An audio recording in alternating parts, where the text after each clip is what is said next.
Le bulletin d'information pour ce vendredi 5 juin.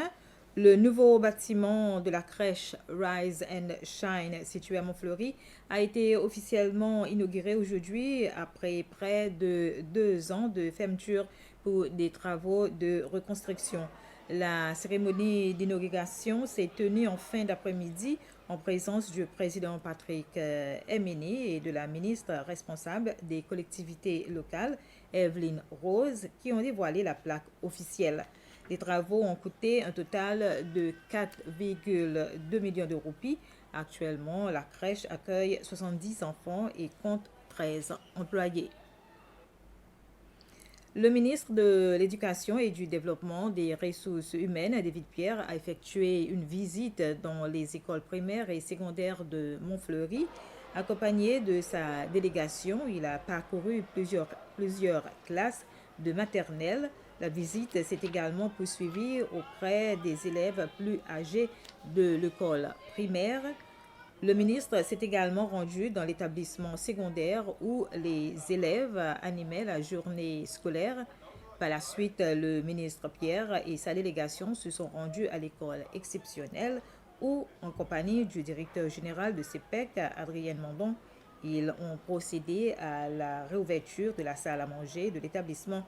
CEPEC est l'un des partenaires ayant adopté cette école.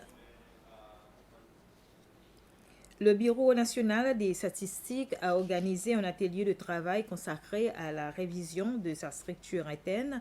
Cet atelier a réuni des représentants de plusieurs ministères afin d'évaluer les ajustements nécessaires pour améliorer le fonctionnement de l'institution.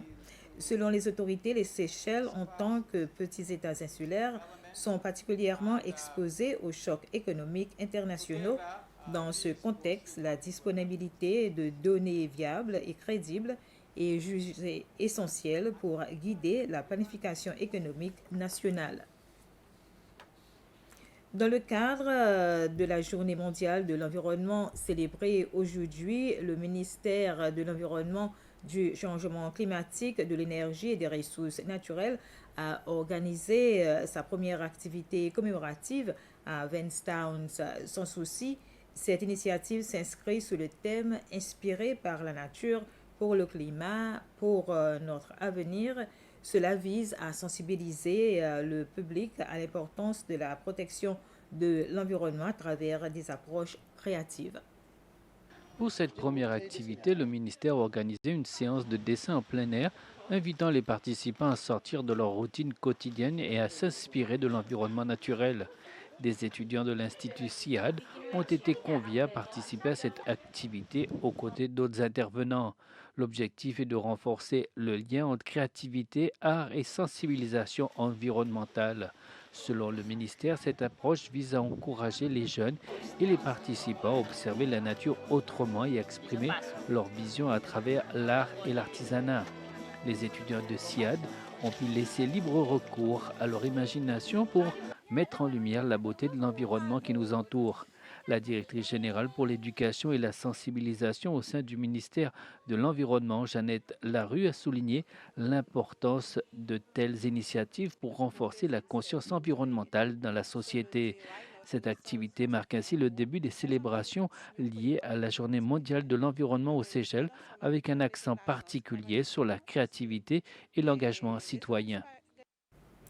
Et la SBC a annoncé avoir obtenu les droits de diffusion de 44 matchs de la FIFA World Cup 2026, incluant tous les matchs à partir des quarts de finale jusqu'à la finale.